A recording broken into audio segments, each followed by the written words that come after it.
Thanks for listening to the Media People Podcast, lively and insightful chats with the people who power the media industry. I'm your host, Victor Genova. For more episodes, you can go to mediapeople.ca or subscribe wherever you get podcasts. Views expressed by participants are personal. Content marketer, producer, entrepreneur, educator, and author. These are some of the many roles comprising the career of today's guest, Mohit Rajhans. If the name sounds familiar, it's probably because you've seen his work in front of the camera. Apart from the aforementioned, Mohit's eclectic career includes various roles reporting for the CBC, Breakfast Television, and OMNI Television, where he was Canada's authority on Bollywood Cinema. Mohit Rajhans sits down with me to chat about his life growing up in Mississauga, attending an arts high school where he focused on the dramatic arts, his experience as a movie extra, and working as an on-air talent and a marketer. We'll also get an interesting story about the time he was given an 11th hour opportunity to interview then Canadian Prime Minister Stephen Harper. It was interesting, actually. I started to realize my career was going in a direction that I was starting to worry about with reference to media. And that was that I was getting a lot of great experience and I wasn't able to share it with multiple and lots of people because I was working in an industry that was really keeping its secrets guarded based on the organization or company that I was working for at the time. And so ThinkStart Inc. was birthed as a result of knowing that there's going to be nothing but opportunity ahead of us in the digital and media spheres in the next 5, 10, 20 years. And the idea was to take a bunch of great people who have knowledge in various different sectors and give them more freelance and consulting roles so they could have multiple touch points and multiple verticals and possibly, take a little bit of a leadership role when it comes down to discovering new possibilities in media. So I co-founded the company with an original partner, and we set out to start to meet with companies originally to discover what their needs were. And for the past 2.5 years, we've been lucky enough to work with both big corporate clients and startup creators on various projects to really, like I said, look at what the opportunities are for the future in an innovation side of both media and digital. I want to go back to the beginning, though, because there's a bit of overlap between our upbringings and where we're from. So where are you from? So born in Scarborough, raised in Saga, live in Toronto. A little bit of a trifecta. Yourself? Oh, the fact that you called it Saga, Mississauga, the Saga or Saga, that shows that you definitely spent a good chunk of your childhood there and your teenage years. Yes, very informative. Watched Square One be built around me. Took that Route 20 Rathburn when the Route 26 you missed on Burnham Thorpe. I'm very much a heart of Saga kid. I wasn't in Erin Mills and the beyond Cooksville area. What Mississauga grew around me, which was odd, to be honest with you. I grew up in a city where every time I went to tell people I was from there, they would tell me something about it that I didn't even know. So it was kind of weird because I grew up in the city while it was expanding right in front of my eyes. Which is funny because I remember that too growing up, where there were certain parts of the city that you cited where it seemed like one year a farm would disappear and it would be replaced with a subdivision. Yeah, you're 100% right. And then your only indication about whether you were going to have friends from there was whether a bus was there yet. Like whether That's a good point. Whether the Mississauga Transit had actually carved out a place for your friend to get a bus so that you could actually, that's how it was in my day. I don't know. You probably had chauffeurs and stuff by the time you were ready to rock around something. No, we're not that far apart. I describe Mississauga sincerely as the 3 S's: shopping malls, schools, and subdivisions, and that the city is so big that if it wasn't next to Toronto, it probably would have maybe its own NHL team, but at least a CFL team. That's actually a very, very, very good point. That's you're 100% right. It could easily be replicated as a mid-American, a size in terms of small town, et cetera. But the other thing you mentioned about that is that, Mississauga was the original diversity project. And so and I say project in the sense of it was definitely an experiment because while it was happening, it wasn't happening as a result of a major necessity. People came to Mississauga to escape, where you started to see things started to develop a little bit too much. So it was funny to see Mississauga become the overflow city originally because people were mostly in the east east of the city of Toronto. So yeah, it was a great learning experience. I surrounded myself. I lived with a wonderful melting pot of people, and went to school at Cawthron Park as well, which I've heard through the grapevine that you did as well. Yeah, I went to Cawthron Park as well. So why don't you tell our audience what made Cawthron Park so special versus, say, a conventional high school? I still have friends that I went to high school with, and I have friends from all creeds of life and all different types of places that I still stay in touch with as a result of my experiences at Cawthron. But two very informative things that actually carried on into my career that I take from Cawthron as experience for what set off many chain of events. One is a quite emotional one, which I'll be happy to tell you, which was, well, actually, I'll tell you the funny one first. The funny one / emotional one was when you're at Cawthron in the drama program, you're asked to do external credits or go outside and basically get some work to validate yourself in the business. When I was in grade 9, we went out and we did extra work. So we got to work on film and TV sets and one of my first experiences, I was on the set of a mini series called it was called Common Ground, and it was about the segregation of the Boston school system. And so there's about 100 of us extras, and they put us in an extra lineup, and they divided us between blacks and whites because they wanted the black characters to be on one side during the riot scene and dressed a certain way. It was the 70s, and the white kids dressed on a certain way, 70s. So the way it would work is the actor would come up, and the casting director would talk a little bit to the second director, and they would murmur, and then she would scream out directions of wardrobe, and the person got taken away and got dressed for the thing. So it came to me, and the lady stops for a second. They're looking at each other because they don't know. I'm South Asian, for those of you listening. I'm neither considered black or white in this context. And the lady screams out in front of everybody, "Did they have any Mexican people back in the 70s?" Oh my God. So, oh my God, I've got my hand on my face. I can't believe anyone said that. Imagine that I'm in grade 9, right? So, or grade maybe 10 at this point. I'm mortified because this is one of my first experiences on any film or TV set. And then on top of that, they don't know where to put me. And it became such a catalyst for how I didn't even want to start doing more extra work. And all my friends were getting more extra work because I kept getting scared that if they didn't know what to do with me, how am I going to, what if they decide they can't do something with me? Or what if I'm in a scene where my person isn't at a party? It really did shape. And to be honest with you, it ended up shaping me not auditioning for so much in high school as a result. And I never thought about it until I became reflective about it, started telling my story from a more confident standpoint.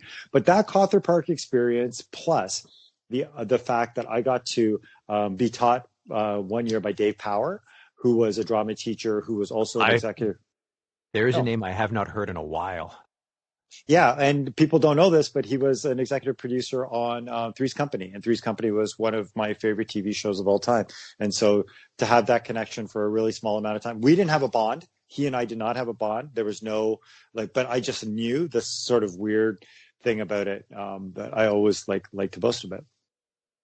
Did David Power do your convocation? Because if he's the drama teacher I'm thinking of, he had that kind of rich baritone voice.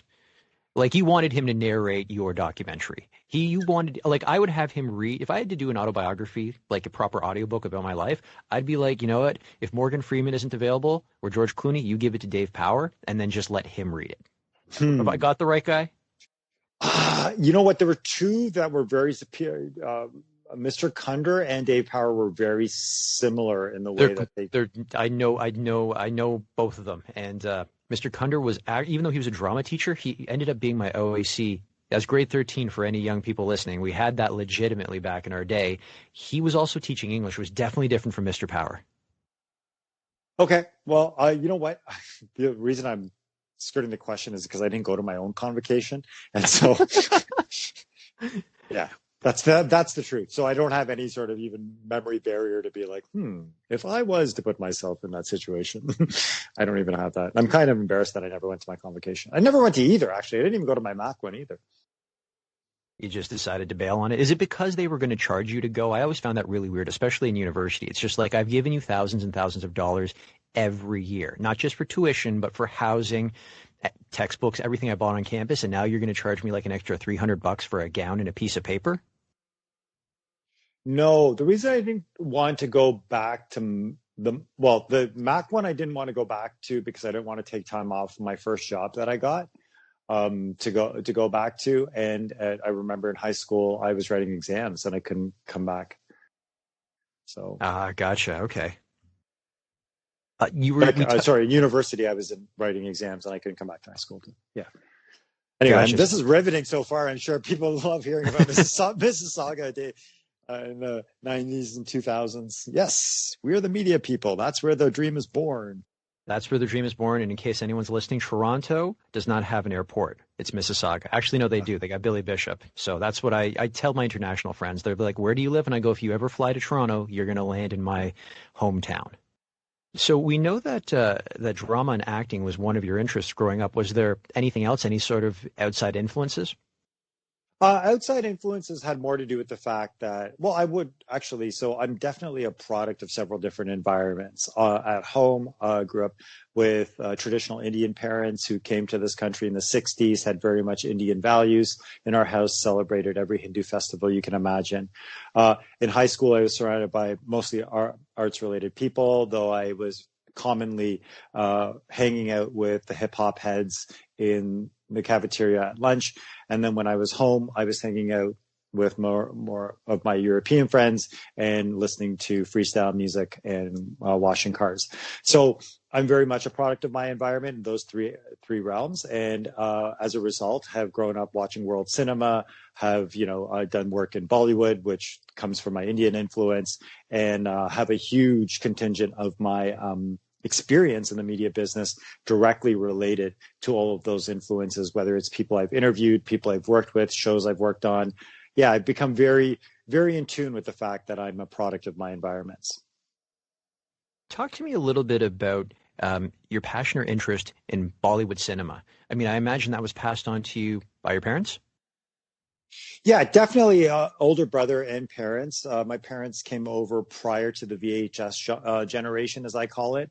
And so when VHS tapes started to come into the market in North America, it was the 80s. And that really created a boom for Indian cinema in North America because there was finally this accessible way for people who had watched movies their whole lives in the big theater to see movies at home. And that created a groundswell in North America for everything from touring of Bollywood stars to do major concerts, to appearances, to shooting films here, to TV shows about Bollywood and entertainment shows about it. So from there, I grew up watching some of that stuff in the Toronto area and on what was considered at that time ethnic television. And really started to show an interest from a cinema standpoint rather than just a song and dance standpoint. And did you ask me about why, or did you ask me about what I've done in it? Or no, how you got into it? Oh, yeah. How did, especially because, correct me if I'm wrong, you're first generation Canadian, right? Yes, I'm first generation Canadian and no direct connection to either the industry nor aspirations to want to be a part of it. And so that's what I meant is that it had to have been passed on to you by someone. So that it was your parents that got you into it. And you mentioned to your older brother that they related it. They're the ones that, got you into it. So let me ask you this question then. What got you hooked? Is there a particular movie or a scene from Bollywood where you said, okay, I want to know more about this. I want to know more about cinema from India? Well, I have two very quick stories I'll tell you. I was always fascinated on how the movies were able to invoke emotion, even when I didn't 100% know what was going on. I didn't feel that connection with Hollywood movies. The invoked emotion I could only feel in Hollywood movies when I was younger was fear, when I was supposed to be scared of something. I never felt sad when I watched. I rarely felt like I wasn't watching Titanic and being like, oh, that's so sad. That connection. But for some reason with Bollywood films, I could take a song, like a subtitle that I read about what they're saying to each other. And I'd be like, wow, that's crazy to think.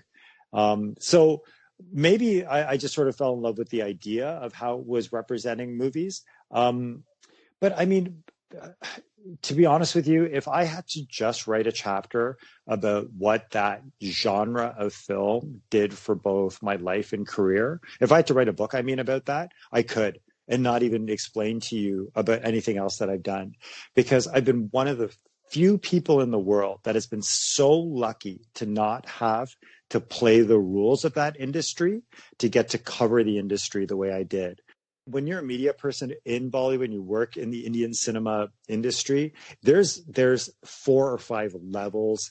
There is, there's people who have ownership of things. There, you can't get near A and B list celebrities before a certain, there's thousands of TV stations around the world. But because I did all my work out of Canada, and because I had that steady progress of really documenting it while it was on the up, and it became part of my media life and not everything in my media life, I was so lucky. I mean, oh my gosh, I can't tell you to this day, I look back sometimes and go, I don't know how I got away with how amazing some of those experiences. And I guarantee to this day, people will not be able to replicate that luck. I was just very lucky. I knock on wood, and I'm just not going to put my head down and hope the best for everybody else in the future.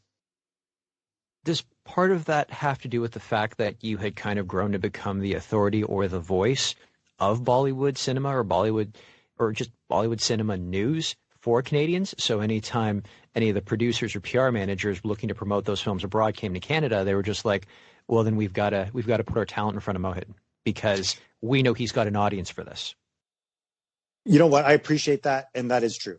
Cultivation of relationships was definitely a part of it, but nothing you could take for granted. I would sit there one session for 30 minutes with an actor from India and think I've had the craziest time bonding with them, and meet them 3 years later, and they would look at me like I'd never seen them before in their life. So it was definitely not one of those things that I had any misgivings that I had these fantastic relationships with the stars, but I knew how to maneuver. I knew how to speak languages. But here's the irony of what I'm saying to you. In the year 2000, as a result of the traumatic high school experiences in the world of acting, plus going through university, not necessarily 100% knowing what I wanted to do, I started the Toronto South Asian Film Festival just so that artists didn't feel the same way I did. And the idea was to create a platform at that time so that South Asians from North America could start showcasing their work without thinking to themselves they had to either be quote unquote Caucasian to do it or a Bollywood person to do it. So the irony was I originally created a festival to sort of outsmart the idea that brown people weren't just making Bollywood cinema. And then later on ended up covering Bollywood for the next 15 years as my big payback. So shout out to Dinesh too. Dinesh was my co-founder of Filmy back in 2000, and he's still carrying the torch on that festival. But before you got any work behind or in front of the camera, or you founded the so it's the Southeast Asian Film Festival. I'm sorry, it's called Filmy, and it's called Filmy Toronto South Asian Festival. South Asian Film Festival. So before any of that happened and you started that, you had to have had your first job. So let me ask you, what was your very first part-time job? Oh, my very first part-time job was a warehouse manager at an ingredient company. Tell us a little bit more about the job. Like, what was entailed in a typical shift, and what did you learn about yourself from your first job? Look, I was not qualified to do anything at any point early in my career, so I'm definitely somebody who ended up very lucky with my first job. But the most interesting thing about that job was that it was at a place that actually supplied all the raw ingredients for companies like that made cookies and cakes and all that sort of stuff.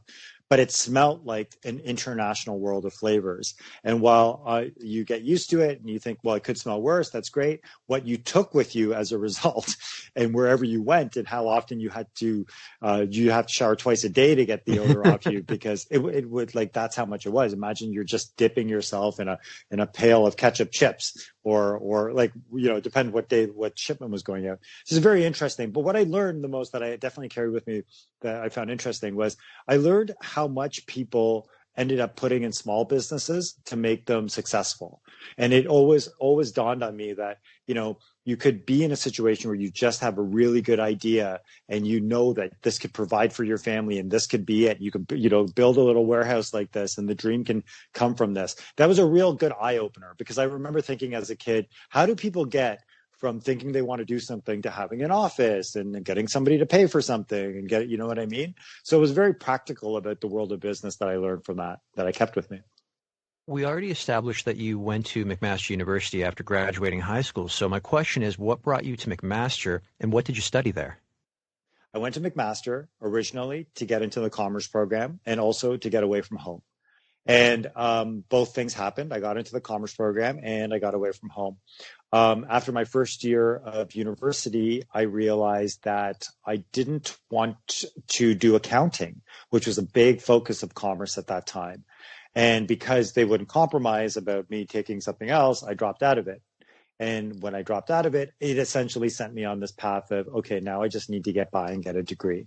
So I got a BA in what at that time was called human relations / labor relations. And I think now it's labor studies. It was labor relations after it was labor studies, and then it was human relations after. So whatever it ended up being, I don't even know. My wife surprisingly has her degree framed right in front of me, and I don't. But the reason I'm telling you all this is because what I had to do after was really decide, what was that investment for? And when I was at Mac, I did several things that really set the stage for some amazing experiences in my life. I worked at the school. I volunteered at the radio station. And so I had my own show by third or fourth year, once a week, just talking about campus related stuff. I volunteered to write for the school newspaper. Little known fact, I volunteered to write at the McMaster School newspaper. Myself and a girl by the name of Celine Wong ended up being the first people at Mac to write about hip hop ever. And we ended up completely changing the way that newspaper ended up covering hip hop. And Celine Wong ended up winning an award recently as a writer on the show Hip Hop Evolution that was on Netflix. So basically, you went for an education, but you got most of your education and experience, you'd say, outside of the classroom with all the extracurricular things you were doing. 100%. And to that point, one of my most recent contracts recently was with another person I graduated from Mac with, who lived in the same residence with me and is working at a big company. And, that's how deep those relationships get. So similar to you, when I was at Brock University, I did a lot of extracurricular work as well, and it helped make me the person I am today. Let me ask you this question. Was the extracurricular activity so much fun that you thought about delaying graduation by a year or breaking up maybe your final year, or were you ready to graduate? No, I was worried. I mean, look, I think in retrospect, I look back at my final year of university and maybe think, yeah, there was quite a few other things I could have been doing, but I was really worried because by the fourth year, I knew that it was going to take a lot for me to not pursue my dream. And if I was going to pursue my dream, I would have to come very, very clean about what it is that dream was and not the fact that it was a bunch of different things. And so I was ready to go. The extracurricular stuff set the stage for so many amazing experiences afterwards as well, but nothing was part and parcel. Like if I hadn't worked at the paper and radio, I would still have looked for a career in media. That's not the thing. So, I mean, no, I have to say no to that. I didn't look at delaying. I wanted to keep going. I just didn't realize how tough it was going to be after to really get established and really move towards a strong goal. So what made you get into recruitment then after graduation? I was recruited. I was recruited from other people who were at McMaster University and thought that I had a good personality and had seen me around campus. And they came to me and they said, we had lunch in my last year, and they said, this is how we structure things. At that time, they were saying, we're anticipating a big boom in the internet, and we think that people are going to be needing these types of jobs. Do you think you could do this? And I was like, so basically you want me to look at people's resumes, call them and see if they're right for a job? And they're like, yep. I'm like, yeah, I can do that. So that's basically what got me in. And wow, talk about boiler room. Like I literally went from frat houses and university lifestyle to the closest thing I can describe it as Boiler Room, the movie, an American, like 7 a.m. to 7 p.m. type work environment, smile and dial, high fives, be the customer, let the customer be you. Very, very, what you look back at now and go, ugh. You know what I mean? I hear you. But I did it for about 2 years because of two things. One, paid everything off, so like no reason to worry about that. And then two, it was the only thing in front of me that I didn't have to prevented me from making any really hardcore decisions. And then I met my wife there, surprisingly. That's a plus. Yeah, like there's a recruitment joke in there somewhere, but I assume she worked with you.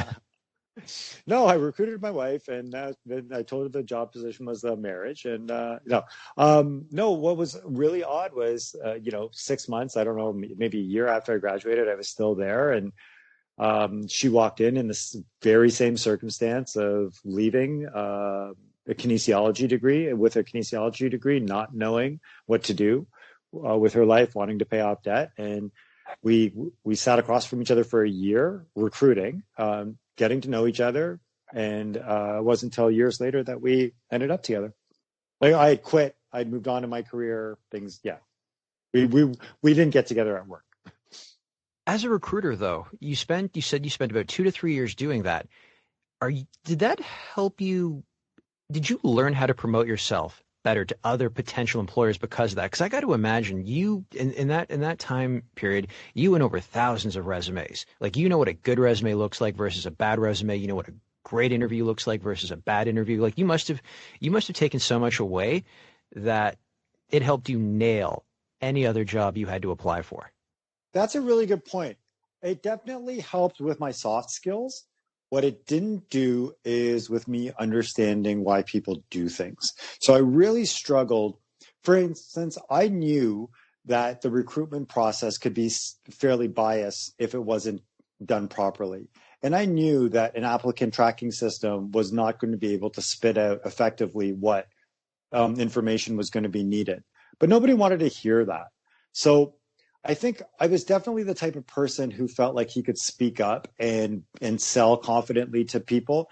But the two things that really held me back were, A, I never felt like we were being the most efficient with the way we were trying to find people. And then B, and probably the biggest, I never could understand how people justified how one person with the exact same skill set was worth, $10 an hour less than the other person. It really hurt me at times, like it was one of those weird things where I was just like, this person is raising a family, doing their thing and blah, blah, blah. And we want to offer them this also that we can hit some, magical American target that makes us all feel good at the conference. Like, it just, all of that stuff really started to get at me, where I was just like, that could change that person's life, but I'm just hoping to get a high five at work. I don't get it. No, I'm with you on that. I've never been a recruiter, but I've been on the other side of the table. I mean, recruiting people for jobs and at least going through applications and so forth. And yeah, when we're trying to sort out, hey, I'm usually that guy in the room going, no, here's why this person is worth what they're worth. And I'm always trying to push it more, try to make it as livable as possible. Because the other thing too, and you highlighted it quite well, is that they've got other responsibilities. And if you don't give them the wage they need to meet those obligations, like, we're not talking about someone asking for a crazy amount of money, something that's consistent with the job and what the job would pay in other companies. If you don't give them that, they're going to go elsewhere, especially if you think you're hiring the best person. You're right. After recruitment, we get your first media job, or I guess your first paid media gig, because you did do some media work, as you mentioned, extracurricular media work when you were at McMaster University, and it was the Directors Guild of Canada. So perfect fit, your passion for media, and then you're working for a union, and that was your degree in labor relations or business relations. Yes.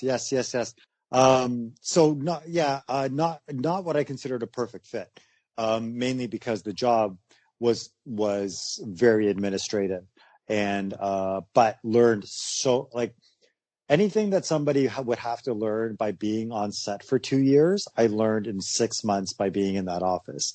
I learned exactly how agents work, how the industry work, what unions have to speak with people, how people determine availabilities of talent on screen, how people have to communicate with business agents to negotiate contracts prior to coming to the U.S. What I learned so much in that first job, working minimum wage. Working minimum wage, traveling probably an hour and a half on subway and thing. But I learned so much at that job that it made me so prepared for everything else after. Then through that job, ended up picking up on-air media gigs at the same time. So it was definitely the start of some great experiences. It's funny, the irony between that, because on one side, you're part of the unions, and on the other side, you've got a freelance media gig. And I say it's ironic because unions they're not very pro freelance work. They want people part of their guilds, and rightfully so. They want them to have a living wage and all that sort of stuff. Like, they do a lot of great things, but here you are wearing two opposing hats at the same time. Yeah, just very quickly though, people who work at the Directors Guild aren't unionized. Oh, really? You know what? I've never actually. That's interesting. I've never thought about that. Are people who work full time for the union unionized? No, they're the people who are full-time members of the union are unionized. Yes. When I worked, now that might be different now, but when I worked at the Directors Guild, we were considered management of union. We weren't considered a union. So you started your freelance work in front of the camera with OMNI News. How did that come about? So OMNI News at that time / the OMNI 2 team was looking to expand their offering to an hour-long format. Right around the time we had started the South Asian Film Festival, it was a really crappy time around September 11th as well, around the 2000-2001 era time period. And OMNI was looking to expand their programming, and somebody had come to the South Asian Film Festival and had seen me present there one of the films, and then subsequently one of the executive producers had called, I believe a few months after, asking, what my aspirations are. And so I ended up going, and I filed a couple of sort of trial stories for their news department. And then they had put together a team for their flagship Bollywood show, which already had an iteration. It had an original version that they wanted to revamp into this hour-long format and try something new, etc. And that's when they welcomed me as part of their sort of part-time team to be a little bit more of their, what they refer to as like a crossover, right? Personality, somebody who could speak the duality, that is, and not just be too like Bollywoody or too non-Bollywoody. So I fit the description, and I ended up working there for, Bollywood Boulevard for me was, I don't remember the final tally of years. It was throughout my career though. It remained a mainstay from a freelance perspective. I did everything from report for it to co-host to do live events to travel to, Concurrently, you were also doing freelance work for the CBC. So what were you covering for them? Yeah, so my journey with CBC was very interesting because at that time, I was applying to everything to do with diversity because I thought it was one of the only ways to get in. So there were diversity contests and programs and stuff like that. And so with CBC, my entry point actually got in through radio. And I'd won a contest to file for Andy Barry's show, which was the morning show at that time. So in winning that contest, I got the quote unquote demo part of it, right? Like I didn't get the payment for all that stuff, but I got the voice demo on air. So it was great because between OMNI now and between the CBC project that I had done, I ended up having a functional demo that at that time you needed in order to get jobs in the industry. So that was great. But what I didn't realize was that I didn't realize the power of relationships. And so what ended up happening was it was less about me getting my demo in front of people, and it was really more about me going to people time after time and explaining what skills I bring. Remember, I'm not the prettiest guy at the table. I'm not the brownest guy at the table. I'm not the tallest. I don't fit any description at this time for what news producers, TV producers, any of these people are looking for. I'm going to them and I'm saying, I have these types of things that I can talk about. And I think your audience will like to talk about these types of things. And they're looking at me in most cases and going, you think I'm going to let you on air talking about this stuff just because you have an interest in it? But that's kind of what you need to be, is passionate. That's the only way you can talk about that sort of stuff. Like I'll give you an example, like using you as an example. Like, sure, you can give someone a script and they can talk about Bollywood cinema, but they're not going to deviate from that script. They're not going to have any sort of last-second insights. They're not going to be paying attention to Bollywood news to be able to inform their audience differently as things start to progress. They're just going to be reading off that script. So it's kind of weird that they would kind of push that back on you and say, no, no, no, you got to have more than just passion, or we can't just hire on passion? Well, no, it's weird is not the way to describe what you're describing. What was happening at that time was blatant ignorance. And I'm not saying because I didn't get the work. I'm saying it because of the fact that we were stuck in a time period, and I've said this before on podcasts, but within Canadian media, I'm sure many people reflectively look back at what was built between 2000 and 2010 and what they could have done with it to lead the way internationally, and how so many missteps from the like it pains me to think about how many awesome opportunities, how much talent we had in this country during that decade that could have set the stage for 3 decades after, that got completely lost in this idea that we're a sports first country, that we needed a certain type of male monolith character on TV to dominate. We let people in senior positions stay way too long in their positions and watch media companies crumble. We followed everybody's lead that was doing wrong. We didn't take any of the initiative innovation-wise. It's sad. The Canadian media industry, especially from the news side, had so much potential that they just squandered away in job security and protectionism. And it's sad for me because right now there should be 15 Mohits working in newsrooms, and there should be 15 Mohits making podcasts. And I don't mean like me as personality. I mean 15 versions of me. If I was to come to you as a news producer and walk you through the 5 or 6 different lanes that I could end up providing stories for you for, and you don't take any of them in exchange for you protecting your job, then you're not listening to how your audience is developing. And I found that time and time again. It's one of the reasons why I left the business, because I was sick of trying to understand why none of these changes were happening. So yeah. Sorry for venting. No. What you said about executives at the top hanging around for a little too long, or just being inflexible rather than trying to adapt and just sticking with what they know. Yeah, dude, I've been in this industry for 15 years, and I completely concur with that. Even though I wasn't on the talent side of things, I was on the media sales side of things. So yeah, I mean, I dropped this line in my podcast over and over again. When I was at CBC, because I did some time there in the media sales and marketing department, we're going back to, I think, 2008. One of the reps there who'd been there since, I think, the late 70s, he saw me on YouTube, and he's just like, so do you think this YouTube.com is going to catch on? And my response to him was, well, the kids are really into it, and if they stick with it long enough, I think this might get some traction. Like, that's what I was hearing. But in all of everything you did in front of the camera, you got one really big opportunity that not a lot of journalists or on-air talent get. You had the opportunity to interview, was he prime minister at the time, or was it former prime minister Stephen Harper? Yeah, no, he was prime minister at the time. Yes, I had the opportunity to interview Stephen Harper at a very special event that I didn't know at the time I was going to get to interview him.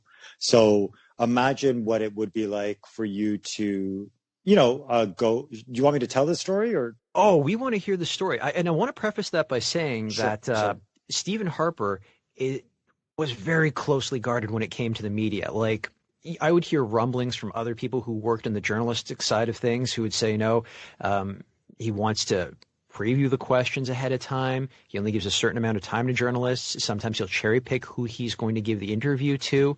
And I mean, that was a general complaint during his premiership. So to hear you, please, I know the tip of the iceberg of your story, but please tell us, because it just seemed like it was one giant opportunity they kept giving for you. So I actually have 2 very different Stephen Harper stories, but they happened at 2 different times in my career. So I'll tell you the one we're referring to right now. So I was basically tipped off by a mutual friend that a big Bollywood star was going to be making a surprise visit at a movie theater. And obviously the press knew, and the camera call was there, blah, blah, blah. And she said to me flat out, she said, I can get you 15 minutes with him. I can't tell you if it's going to be before or after the movie. So I said to her flat out, I was like, if it's going to be after the movie, I can't do it because I can't keep my camera guy that long. He's not going to sit around and watch a 3-hour movie, plus the delays of the fact that this big star is there. Like, it just seemed like a 6-hour ordeal for a 15-minute interview of somebody who I've interviewed before. But the point is, I went, and thankfully things were late. And so while they were waiting for things to set up, I got to do my interview. But right before I got to go into my interview, the girl turned to me and says to me, the prime minister is essentially, here, talking to him. You can go in, set up, blah, blah, blah.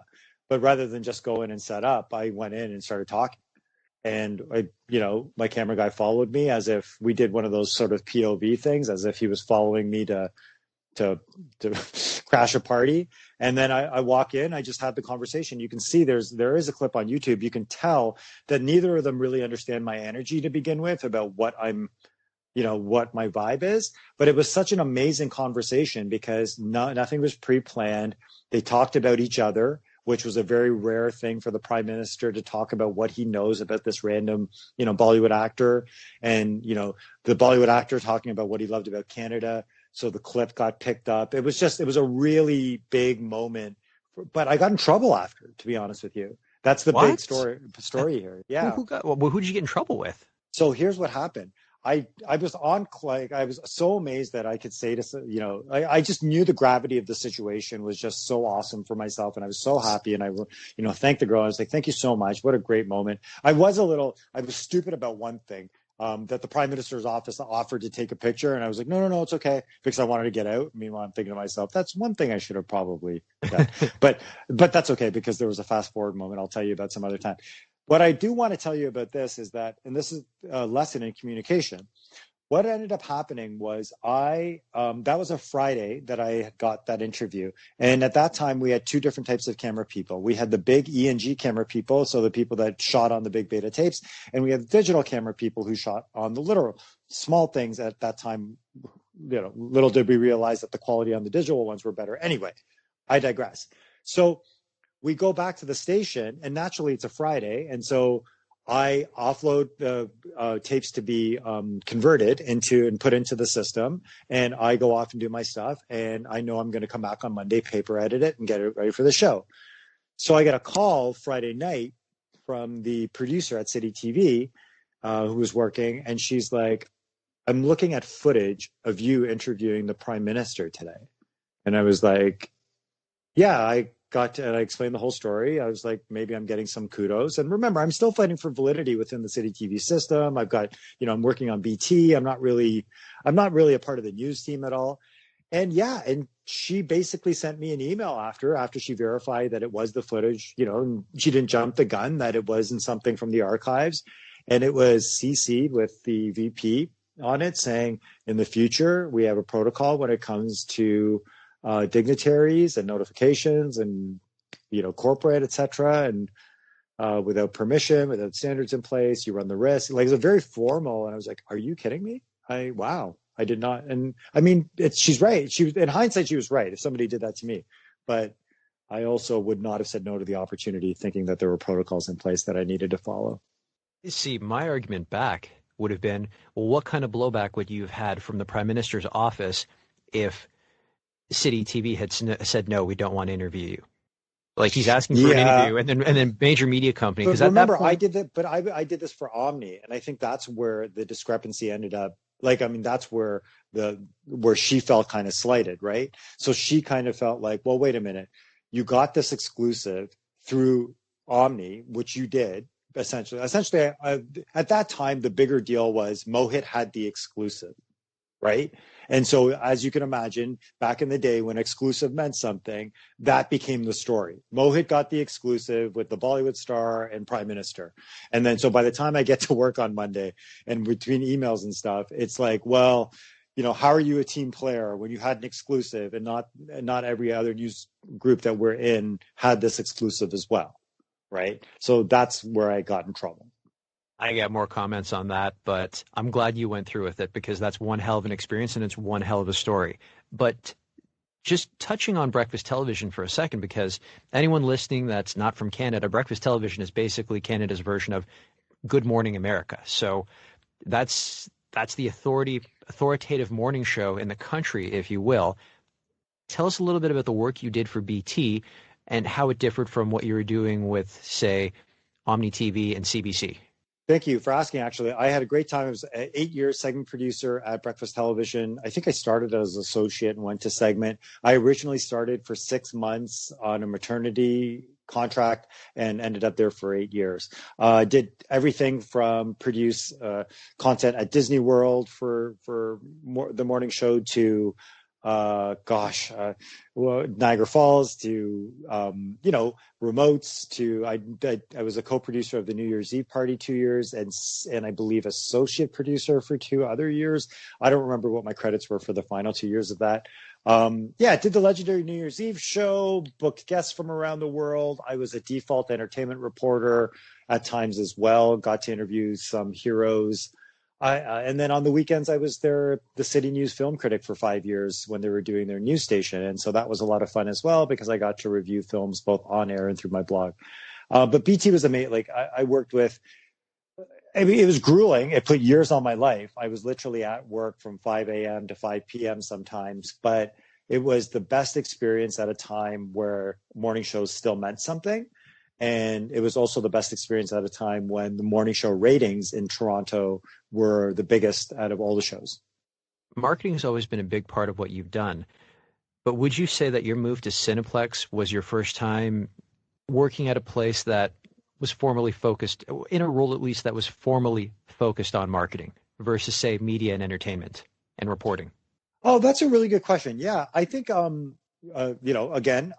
didn't stop doing much personality-driven stuff, even though I was at Cineplex. I still had a separate series that I was on at CBC called Short Film Face Off that I shot in Halifax. I still did subject matter expert stuff for TIFF at the time. So I always let my presence in media be a part of my life. I baked it into everything that I've done ever since I got it because I knew how precious it was.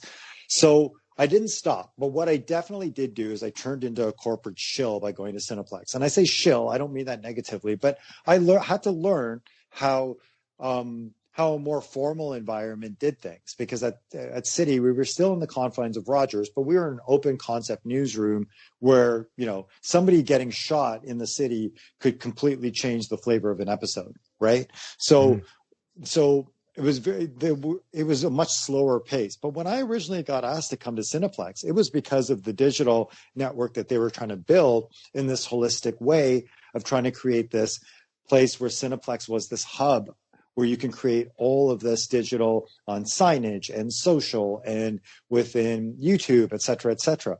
The goal was at that time to create this, Cineplex digital agency. But the original liftoff with it was to do all corporate signage. So what they would do is they took over Royal Bank, Tim Hortons, McDonald's, and they did all the graphics and all the design, all the interior, when you finally started to see kiosks and stuff, that was all Cineplex. And what my job was at that time was to work with head office and with their corporate clients and stop and say, where are the real digital opportunities here? What else can we do? What can we do with interactivity? What can we do with content partnerships? And so it was amazing to get into that world, but it was entirely different in terms of my competencies. So going back on what you just said, did you have a big handle in shaping the pre-show or the pre-show? No, actually. And so that's where I should be even clearer. So I did everything outside of the movie chains. So Cineplex has corporate clients, like I had mentioned, that range from Tim Hortons to RBC and so what my side of the business was focused on is the opportunities for them. For their corporate clients, right? So you weren't working on any ads that were running in the pre-show or any of the content integrations in there. Because when you brought up content partnerships, I remember both when I was at CBC, I had nothing to do with it, but we had some sort of cross-promotional deal with Cineplex where when George Stroumboulopoulos still hosted the hour, still had his show, he would, if he had, say, for example, an actor on, they would, after the show was over, they'd film maybe a little bit about a quick 2-minute Q&A, but then tie in the Cineplex branding to it as well. Yes. No. In fact, that was gone by the time I was at Cineplex. And to that point, the pre-show, et cetera, was done through head office and completely almost decimated to this weird thing by the time I was even there. I was focused more on the future of opportunities within their sphere of who they were already servicing. So imagine the relationship they already had with Tim Hortons when they went and installed 4,500 screens across the country in Tim Hortons restaurants. So at that point, they're like, we need to put a bunch of stuff on these screens. Otherwise, what else is this? And so at that time, they wanted to create this whole network around the fact that, Tim Hortons can have a little bit of a TV network inside of their thing. And then when McDonald's wanted to exploit their partnership with the Olympics, or when RBC wanted to do that, how do you use that in your digital sphere? We were thinking very much ahead of how these partnerships could be more for how Cineplex could make money, really. So what brought you to Radical Point Media? So I started to notice there was a big shift happening in the way people were creating social influence, and how YouTubers and people were making money. And I realized that there was going to be a critical point where that couldn't be the case, where they couldn't just make money off of likes and clicks and people subscribing. So I went to Kirk at Radical Point, who at that time had a massive amount of lifestyle clients. And I said, I believe that the next phase of content is going to be content to commerce. So if we can start to work with your clients on creating more of content that actually leads people to buy things, then we will be ahead of the game. And so what we did was we essentially went to Bravo and like other clients, et cetera, that Radical Point had and had worked with, and started to pitch against the idea that personalities would start eventually selling their own stuff. But we were ahead of the game. We were, we knew what was going to happen, and we were ahead of the game. And, even the big TV networks were like, I don't think we're there. Like, I don't think this doesn't excite us. We're still trying to get nice graphics on the internet. So yeah, it was a little unfortunate. We were ahead of the game because now every personality has a link tree, an entire store, a shop, merchandise, everything. So we did it. We were talking about doing it before any of these people were. What does a good piece of content marketing look like? I always say content is either for the culture or for commerce. Obviously, in order for that to happen, it has to make a connection. And I don't mean to be drawing a sort of triangle, but that's what it is. If you're doing content, creating content, whether it's based on a good idea or a message, whatever, you have to show, right, that it has like a path to commerce for you. It leads to something that is going to make money, or there's a definite connection between the culture of what you're creating and how it fulfills you. That's the way I sort of live my life. And when it comes down to content marketing, I don't think that there's any rules about actual content that is marketed. I think instead, we have to become way better at playing within the rules of the platforms. And so the disconnect is, well, people say content is king. I kind of turn to them many times. Even I remember, like, even people will always put content is king in describing the episode and stuff. And I never say that. I never say content is king. I say connection is king, but I always say it's got, like, you tell me somebody that lost $1,000 today on Facebook advertising that'll tell you that content is king. No, the platforms are king, man. And so the platforms get to rule. Your one algorithm switch away from all your content looking like crap to people. So I think we need to go beyond. I think we need to grow a little bit in the idea that the content itself is just part of the picture, and you should be doing it for different reasons now. You know who I think is doing it very well right now, and I like that you're leading with the platform, and then you say curate the content so it adapts to the platform strengths. I think Ryan Reynolds is hitting it out of the park on YouTube right now. Absolutely. Yeah. And this is completely anecdotal, but we're going back to the holiday shopping season of 2019 when we could actually still go out and buy stuff in the physical stores. And I'm sure everyone listening has seen at least one of his aviation gin commercials. It's his gin company that he bought. It's his baby. I know he did sell it, but he's still part of the company in some way, shape, or form. But I was at a local LCBO, holiday shopping season, the gin section packed until you got to one section that was really bare. And as you got closer, you noticed that maybe there was one or two bottles of aviation gin, and everyone was gravitating towards that. Everyone was leaving, you name the brand, Bombay Sapphire. I'm going to mess up what the other brands are potentially, but that was clearly everyone else's second and third choice versus aviation gin. And I wouldn't be surprised if some people walked right out and said, nope, that's what I wanted to buy. I'll go to another store to try. And it comes down to his YouTube videos, which he has played very well on YouTube. And I got to be honest with you, I've never seen a commercial for aviation gin on terrestrial television. No, I have seen it in other feeds off of YouTube. Like I've seen it on Twitter, and other roll ads, but I don't think TV. But I am 100% in agreement. I love the product. I tweeted about the product. He liked the tweet. Like he is interactive. He is a very much that person who you want as your brand and brand ambassador because he does it properly. So I agree. But the problem with that is that's Ryan. That's not the copy. Yes. Right. So yeah, we can't give that content weight the same way as you would give it if I just did it right. You know what I mean? So the personality driven content right now is definitely a big thing, especially because we've barely interacted with personalities in general. What brought you to Bookmark Content and Communications? Yeah, Bookmark was originally they own Air Canada Media, and it was just a contract. It was interesting at first. We were pretty ambitious about all the different things we wanted to do, but there were so many things that started to happen in the airline industry right around that time. The 737 Maxes were grounded, and they were definitely the next wave of the way Air Canada Media was looking to program content. And then En Route magazine was going through a relaunch, and I ended up doing a feature story with Priyanka Chopra for that. And it was one of those situations where there was a lot of opportunity for the future. It just we couldn't figure out where it represented itself at the time because Air Canada Media was going through so many different things. And I just didn't feel like we were going to be able to shepherd it together. And they had a lot of stuff to clean up. Like it was pretty crazy when we looked at what we were trying to accomplish with Air Canada Media, because we forget that Air Canada Media is a major media company in Canada.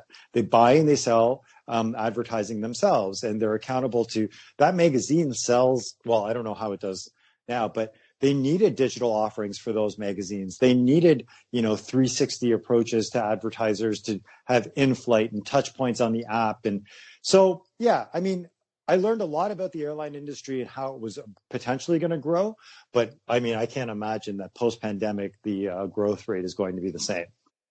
On top of everything that you've accomplished, you are also a published writer. Your book is Rethinking Your Content from Strategies to Synergies. So I guess my first question is, where did the idea for the book come from? Actually, one of the triggers was when Apple had started to come up with the idea that you can monitor your screen time.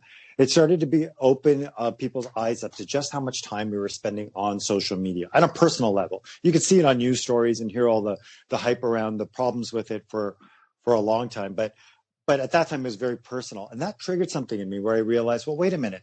If there are all these creators who are getting and all these marketers and all these people that are spending all this time and money creating content, all these different ways, and all these platforms are making all this money, what we're not doing is taking a step back and saying, well, wait a minute. What were we originally trying to accomplish? So I just tried to narrow it all down into the idea that, look, there are 5 or 6 different ways you can make a good content piece work. If you follow a couple of these little things and think about it this way, you'll suffer less from the idea being counterintuitive to what you want to accomplish. You won't let a lot of good ideas die as soon as when you talk to people about, well, how do you optimize for this? Or how do you actually find a partner for this? Or how do you, is this stuff that we license in the future?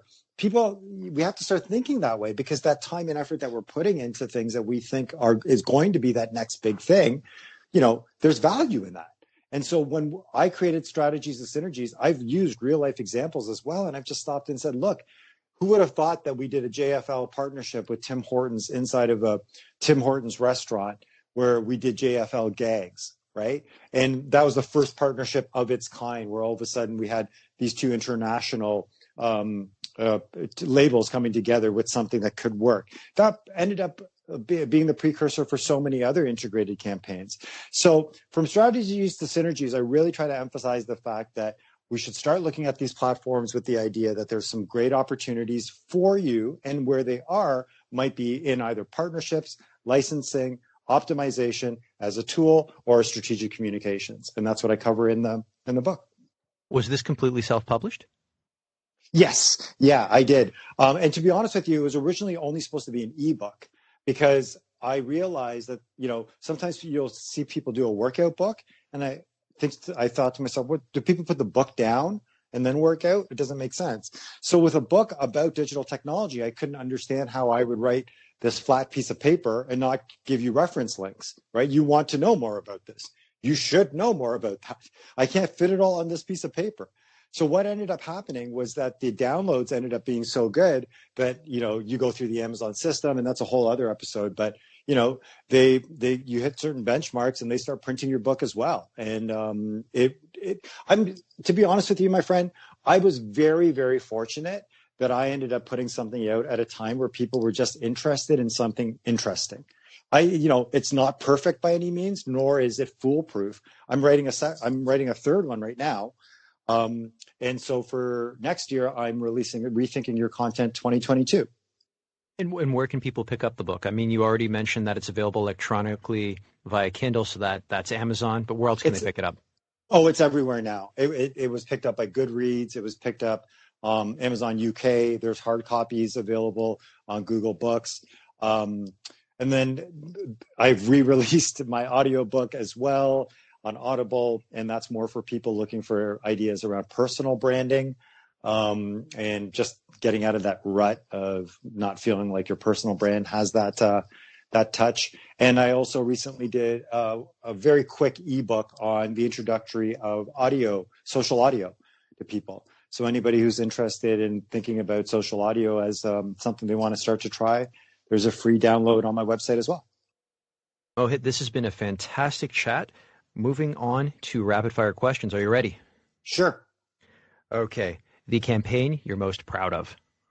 I have to say it's been one of those years where you haven't been able to celebrate a lot of victories. So I'm definitely proud of the fact that I was convinced myself to put out a self-published book, put out 2 subsequent, side books, let's say, or side projects as a result of that success. And it was extremely well received by various groups of people. And look, I'm doing excellent podcasts like this as a result. And I don't think that you and I would have even stopped to consider having a conversation unless we had more to talk about. So I'm glad the book has brought me down this path. Your favorite movie?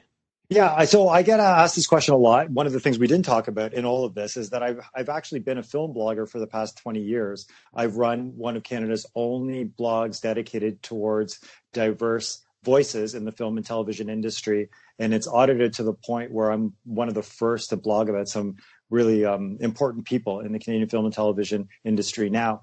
And so I don't answer that question because I know it will always get me in trouble if I ever picked a favorite. But I will tell you that what I do tell people is that if you are thinking about finding a new favorite, or you are considering how the discovery process of new and interesting movies can happen, really take the time this year to go and engage in any virtual festival around the country, because the virtual cinema that's being put on via the festivals, via Hot Docs, via the Atlantic Film Festival, via Calgary, and via TIFF as well, they're a great window for what's still happening around the world, because unfortunately we can't right now gather the same way. So what I do when someone asks me about my favorite film is I tell people to go out and find their new favorite film by engaging with one of these festivals online.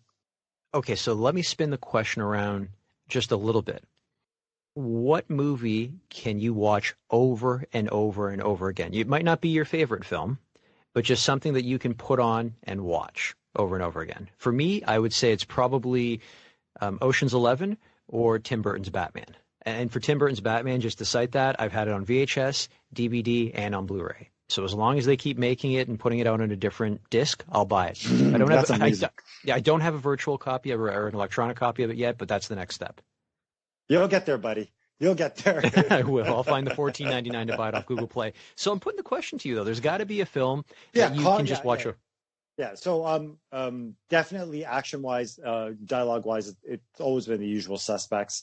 And that I pick up on what Bryan Singer and Camp were able to do in various different ways in that movie every time. It's unfortunate that the lead actor of that film is marred in controversy, but it's definitely one of my more favorite. But then on the comedy side, I can watch Anchorman twice in a row. I never stop laughing. I will never stop quoting. It's the silliest movie in the world, and I love it. Your favorite video game? Street Fighter 2. Oh, damn. Turbo? Championship Edition? Or just Street Fighter 2? I'm getting very technical. We're going back to the 90s together. I got three buttons on an arcade at Churchill Billiards in Mississauga. So I'm gonna say like the most basic version, not a turbo version. You know you're from Mississauga when you drop the name Churchill Billiards. I'm going to take it one step forward and say Churchill Billiards 2, because there was more than one location. Oh, right, you're right. There was. We are totally. There's no more. Like literally, all we're missing between you and me is Hazel McCallion on this podcast, and it can't get any more Mississauga than that. So I got a Hazel McCallion story. Go for it. One time in high school, we had thrown a big bash right after graduation, and the next morning, the doorbell rang, and I go and I look out the window, and the license plate says Mayor 1. And we had a friend at the time named Shauna Mayor. And so I went downstairs, and I was like, wait, and while I'm going downstairs, I'm like, wait a minute, Shauna doesn't spell her last name like that. And so I go back upstairs, and I see Hazel McCallion get into her car and drive off, and she had written a handwritten note about the garbage on the lawn from the party that I Nice. But I remember thinking to myself, what if I answered? And she was just standing there in the middle of the thing. Like, how would I have felt thinking to myself I was expecting to see a friend of mine from high school, and Hazel was there. But God bless Hurricane Hazel, man. She showed up at my dad's retirement party. She didn't RSVP. She just kind of showed. And yeah, she's great. Anyway, sorry about that. No, that's all good. That was a great story. If Hollywood or Bollywood were to make a movie based on your life story, who would you want to play you? Riz Ahmed. I would love Riz Ahmed to play me. He's probably too expensive. And I think he would be Bollywood or Hollywood for me if I could. So my follow-up question to that, if Hollywood or Bollywood were to make that movie about your life story, what would it be called? Oh, it would be called Who's Mohit? Because more often than not, when people are trying to discuss what or where I operate in what function, it's followed up with, who's Mohit? Who's this person that you're talking about? Where's this? What is this thing? Like, I don't know what you're talking about. You keep saying his name. That's what I hear from. Anyway, so the good news is I entice reaction. Your favorite book? Well, my favorite book is This Anything by Jerry Seinfeld. But also one of my favorite books is Manhood by Michael Chabon, or Decoded by Jay-Z. Your favorite song? Bring the Noise, Public Enemy. Definitely a song that every time it starts within the first 5 bars, I know exactly what mood it's going to put me in. Best advice you have ever received? Right before I became a parent, a director once said to me, be bendable. And I never understood what be bendable meant until I became a parent. And I realized just how much I needed to be bendable in order to be successful at it. If you could go back in time and give your younger self advice, what would you say? I'd say I would convince myself to own my anxiety. I think that, I'm definitely not I'm not a person that sits there and talks about my own personal mental health related conversation in this business. But I think a lot of where I feared the success I could really have could have been prevented as a result of me actually going with my gut feeling and being as ambitious as I thought I could be. So owning your anxiety would be definitely what I would say. My signature closing question, if you weren't in media, what would you be doing and why? At this stage, I would definitely be a mental health advocate and be speaking to way more people about the importance of enriching themselves with stuff to stay mentally healthy. I think it's absolutely crazy that we've come this far with ignoring how many things we're building around people that are really detrimental to mental health. And I think that we don't have enough, especially strong males that are raising the next generation. I don't think we're speaking about it enough, and I think it's time. I really do. Mohit, this has been fantastic. Thank you so much for your time. Let me just very quickly say that A, this has been one of the better podcasts I've ever been a part of because your questions are awesome. B, you sound great. And C, I really would love to refer guests to you because I feel like you facilitate the type of conversation that lets people breathe, but you also ask the right questions. Oh, geez, Mohit, I've never closed a podcast this way. Thank you so much for the kind words. And yeah, if you've got any recommendations, shoot them my email. I will. Good luck with it. That's it for today's show. For more episodes, you can go to mediapeople.ca or subscribe wherever you get podcasts. And don't forget to follow me on Instagram @VicGenova.